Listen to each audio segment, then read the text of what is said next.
Okay. Hello, welcome to this video. Thank you so much for tuning in and sharing this now moment with myself and with one another. For those of you who haven't seen these videos before, welcome. Welcome back if you have. My intention is benevolence for all, in alignment with the highest levels of love light.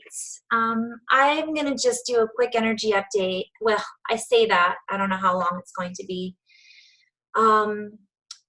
And maybe go into a little flow. I actually did a video, a long one yesterday, and I was planning on posting it, but it is such a strange video.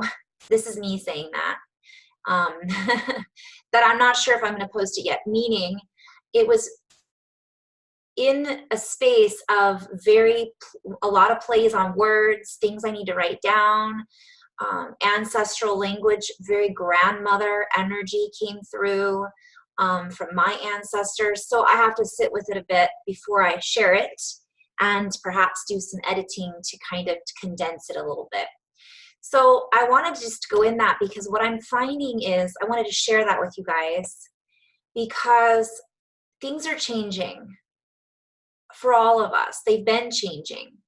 But for myself, I feel lately it's much more of witnessing and sitting with things and really noticing from that centered space. The question becomes, how centripetal, how centered can I become in this moment? And I'm going through some sort of transition, as everybody is. Everybody's going through their own stuff. And I feel like lately it's a lot of stuff. What I am seeing based on some friendships, some deep friendships that I've had over the years, whether the beautiful people be awake or not awake, it doesn't matter. I'm seeing that the echo and the residual of past trauma came up so strong for them in this week, particularly that it was mind-blowing. We'll put it that way. And all I could do was hold space for them. And that was the biggest message that I want to share with you guys. It wasn't about me connecting with them and offering a light language video or sending them energy like Reiki. And not by any means am I knocking that, because I do believe in the power of energetic love and the power of energetic sharing. But I had to sit, and my old response would have been just go into some light language, do some toning. But instead, I felt very guided to sit with them and walk them through breathing, walk them through becoming centered, because I could feel and see their spins, if that makes sense. I could feel that there was nothing I could say in that moment. Maybe some light language or ancestral toning could help, but they needed to see who they were in that moment, and that this circumstance, no matter how traumatizing and terrible that it had been for them, isn't who they are now. Meaning that is separate from them. It's okay to feel connected to it. It's okay to feel connected to your feelings. But it's so important for us to come back to here. How many times, right, have we heard that? And how many times have I said that in these videos if you've watched them before? But it was important for me as a holder of space also to be able to offer them that calm presence. So I'm sharing this with you guys because I went through a lot of, so for me this week, it's been a lot of what I've seen, not just for others, but for myself as well. Fear. And that fear can be about anything, right? And for me, it was primarily my past fears, things that had affected me 3 years ago, 5 years ago, 20 years ago, were showing up for me, yet they weren't really there in front of me. Does that make sense? What I've talked about before, it's an echo. So these echoes of these past fears were presenting themselves to me through conversation, through friends, because I experienced these traumas with them somewhat, if that makes sense. I was there when these things happened, or around them when these things happened. And it was very interesting that I could either get sucked into it, which wasn't their intention, of course. I could either get pulled into it and get emotionally relive those traumas, or I could just sit with my own heart and offer them a space to be able to feel comfortable just to let go. And so that also showed me how important that is for me to do that for me too. Because this whole week there were things that came up, and they were coming up so fast. It would be like 1 minute there would be a fear about judgment. Another would be a fear about letting people down. Another would be, oh, I feel like I'm not good enough, not worthy. I mean, and they would come so fast. They were very fleeting. And they were all of the fears that many of us, most of us, have all gone through. It seemed like they showed up for me, all of them, in a matter of a few days in certain circumstances. And it was like, boom, boom, boom. How are you going to respond? What are you going to do? And had I have not been able to find that 0 point, which at times it was a little difficult, it was a little touchy, that energy I would not have been able to sustain my field, which is what I came here to do from one perspective, among many other things. But I'm using that as an example. So I was seeing all of this as a witness, witnessing me seeing all of this, if that makes sense.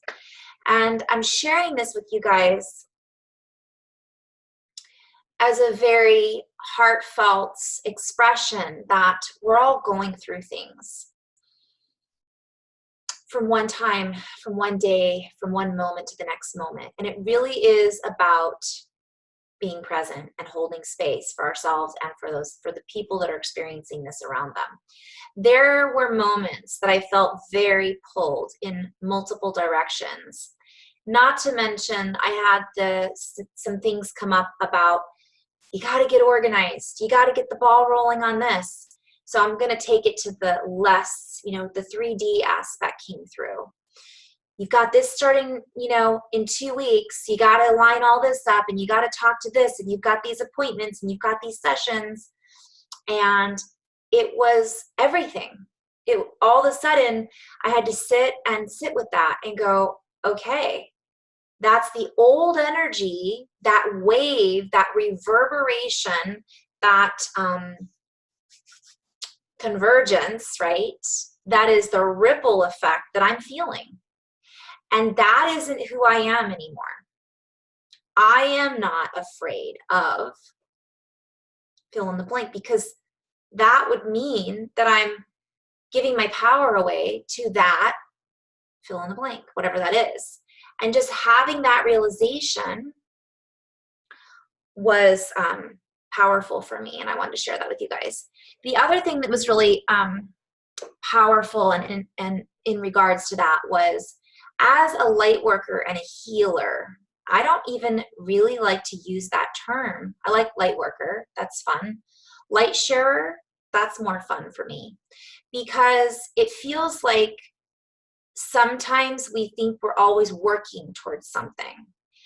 And if that makes you feel positive when you say that, then great. You're probably working because it's fun. And I do feel that my work, what I do, is fun. It's not work. But if I look up the definition of work, I'm sure there's many different plays on words we could go with that, right? I hear that Whistle As You Work, The Seven Dwarfs, Snow White. We could go into flow with that, because there's a lot of directions we could go. And I'm going to talk about that just briefly too. So what happens is we're in this position, whereas if you're a person who does healing work, you get where I'm coming from, most likely. I'm not going to speak for you, but from my perspective as a healer, falling into that category, people do reach out to you. And I'm recognizing that I'm just a tool. I'm just here to assist. Somebody's not going to build their house. They're going to put the nails in themselves. They're going to use a hammer. I'm the hammer, just as you are, just as everybody is a tool for one another. That we don't just use one tool to build a house, right? We use all the tools that we have available to us. So this comes back to what I've been saying about people being expecting somebody else to fix them. And I think many of us have been there and done that. We've gone somewhere and we thought, oh, we're going to have a miracle because this person fixed us. It's never that person that's fixing us. It's us in that moment, allowing ourselves to experience that vibration that we are experiencing, that then allows the healing to happen. It's not resisting. It's letting go of resistance and meeting that healer or light worker or whoever it is facilitating that tool. It's meeting them where they're at, which means that we can all do it. It's not like one person has all the answers. And I'm sharing this because this is all revelations, revealings that I've been having for a long time, but they really just it was a whole wave of them, reminders in the last 2 days, like powerful opportunities to remember that that's what this is all about. It isn't about, and it was that idea of that past coming up to haunt us. We are the ones giving our power to it. And while there might have been trauma associated with that particular memory, that memory is a past timeline. And the more attention, I'm going to touch briefly on the timelines, and then I'm going to touch briefly on the perceptions really quick, and then I'm probably going to end on this note. So if we have something traumatic happen in our past, and we haven't necessarily done the work to clear that trauma, to integrate it, to, I call it, this is going to sound funny, but when I first, and this might be the shaman, right, that I associate with, shaman, that I would digest the energy. So if it's mine, I'm going to gobble that up and I'm going to integrate it as part of me, and then I'm going to digest it. And then that is going to be absorbed into my system and make me even stronger than I was before. And I'm just going to fill all of that up with love and light, because that's really what I am, not the particles and pieces of food that is showing up for me to actually give me nourishment if I see it as such. So again, it's all about our perspective. So I say that because sometimes I'll just absorb what I feel is me, and I see, okay, that's a shadow aspect that just got scraped up. I'm not going to avoid it. And I might say things like cancel, cure, delete, or integrate whatever is most needed in this moment, because sometimes it isn't mine. It's somebody else's shadow that I've decided to pick up, play with, give attention to, and feed it. And there comes a point where we go, okay, that is not a reflection of me. I recognize that, return to sender. You know, so there's a lot of things you can do to play with this when it comes up. And I just wanted to share, those are some of the things that I do, that I use as tools. If we're in a perspective, and I talked a little bit about this, I don't know if I posted this video yet, but if somebody texts you something, have you ever gotten a text and you thought it meant one thing? Sorry, guys, I had to pause that for a minute. I know I just went into one train of thought and I just now totally lost it. So let me go back. Perspective and perception. So when you get a text, I think is where I was going with that. Let's say someone sends you a text and you read it as one way and it was actually meant as another way, right? Sorry, I kept getting calls. My husband's at the grocery store. So nice picking up things. So sometimes we get a text and we read it one way, and when it actually was interpreted, completely, we interpreted it completely off from what the person was trying to say, whether it be the tone or one missed word or whatever it might be. And that's really what it's like when we're getting all of this information coming in. It's where we're at to interpret that information. You can have somebody, let's say, for example, if I'm in flow and I'm writing all these words down, but I'm in fear, there comes all of this paranoia. Like, well, what does that mean? Is there going to be an earthquake? Is all of this climate change? I could go on and on. But what they often tell me is stop getting in your head about it, because you're comparing it to the mapping system that you're in right now. You got to expand out that map, and it's not just the neighborhood, it's Earth, it's global, it's universal. So what we know from our habit patterns is affecting how we interpret our reality, of course, as we all know. So I'm going to use the word terminal, for example. And I used this in a conversation I was having with beautiful Starseed this morning. We've got this terminal, and let's say I say something and I go into flow and I say, okay, when I say terminal and I'm in flow, I think of an airport, a jetway. We're getting ready. We're in the terminal. So that means we're getting ready to take off, okay, from my perspective. But somebody else that might be in a fear-based reality, they see that and they think, uh-oh, death or terminal illness. Does that mean I'm sick? I mean, we could go so many different directions. And the funny part about this is I just love it because it's so Alice in Wonderland.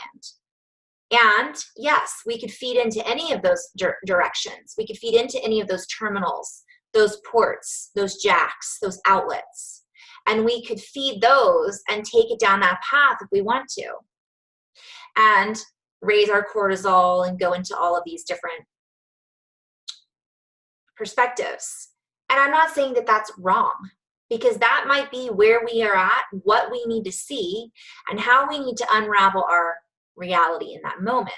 But most of the time, if it's feeding the fear or creating a sense of unease, it isn't the path for us. Or it's a path to be recognized and integrated, digested, and understood, or it just needs to be cut that cord. So we're given these opportunities to see that and to make that decision and take compassionate action. We're taking an action. We're not just sitting in fear like I'm too afraid to move or I'm too afraid to do this or what if. We're not also afraid to then stay out of judgment about what we're seeing, feeling, or hearing. And I've talked about this before. So this was all stuff that came through for me that I just wanted to share with you guys in the last couple of days.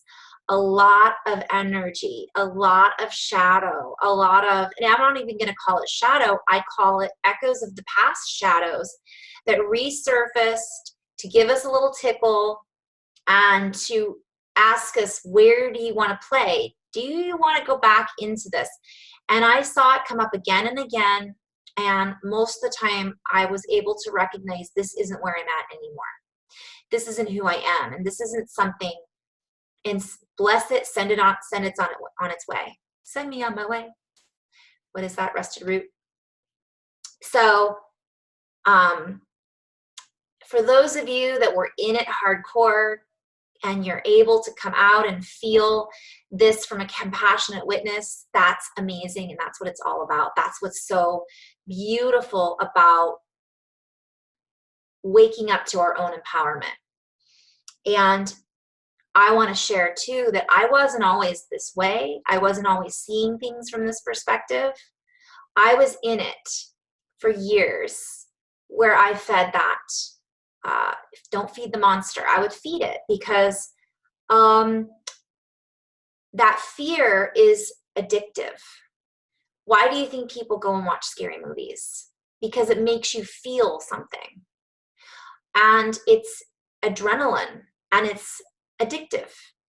But it isn't sustainable unless you choose to sustain it. And what I mean by that is it isn't sustainable in a healthy way. It doesn't expand us. It shrinks. It's only temporary. And even though it might feel powerful in that moment, and it is powerful if we give it the power, it isn't sustainable. It will peter out at some point, leaving us exhausted, unsure, doubting. And that was something else that came through, which was trust and believe. And that can be perceived or perceived from many different perspectives as well. Because if I ask, what is your belief about something? The question then becomes, and whose belief is that from? Where did we create this belief from? Where did it arise from? And then it comes back to, but is that my belief? Or is that my belief 2 years ago? Is that my belief I had 6 weeks ago? That's how quickly things are changing. 2 days ago, I might have believed something different than I believe in this moment. So the question then becomes, if that belief doesn't belong to me anymore, then why am I hanging on to it? And why am I feeding it? Feeding that entity, or whatever you want to call it. The other version of belief is recognizing that, yes, I believe in myself. I believe that there is so much working together in my reality. That's the only belief that I really want to buy into. And I talked about this a long time ago in another video about belief. What are we paying? What are we paying our energy into? What are we buying into? So a lot of old things came up for me this week that I thought, isn't that interesting? That's no longer, and it's almost letting go, allowing yourself to just, and relaxing into it. And once we get into that space, we have an easier time finding bliss or coherence or peaceful witness. So I'm going to end on that note. This was just a quick energy update. I may post that other video. Guys, in love and light, thank you so much for sharing this now moment with me and one another. Namaste.